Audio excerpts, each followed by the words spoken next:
টানা দ্বিতীয়বার চ্যাম্পিয়ন হয়ে ট্রফি নিয়ে নিজ শহরে ফিরছিল বরিশাল। রাস্তায় বিপুল উদ্দীপনা ও আনন্দ উল্লাসে দেখা গেলেও সংবর্ধনা অনুষ্ঠানে ঘটল বিপত্তি। ভক্তদের চরম হুড়োহুড়ি, চেয়ার ভাঙচুর, মঞ্চে ইটপাটকেল নিক্ষেপের ঘটনায় পণ্ড হয়েছে ওই সংবর্ধনা অনুষ্ঠান। রবিবার বিকালে শহরের বেলস পার্ক ময়দানে সংবর্ধনা অনুষ্ঠান হওয়ার কথা ছিল, কিন্তু অনুষ্ঠানের শুরুতেই হুড়োহুড়ি হয়, যাতে অন্তত ৩০ জন আহত হয়েছেন।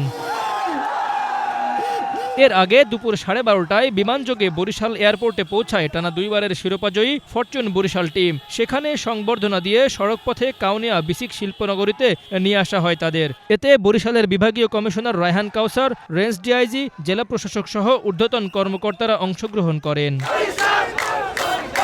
ফরচুন বরিশাল টিমকে অভিনন্দন জানাতে বরিশালের ক্রিকেট প্রেমীরা উপস্থিত হন সেখানে। তাদের কাছে পেয়ে উৎফুল্ল জনতা নিচে গিয়ে স্লোগান দিয়ে উল্লাস প্রকাশ করেন।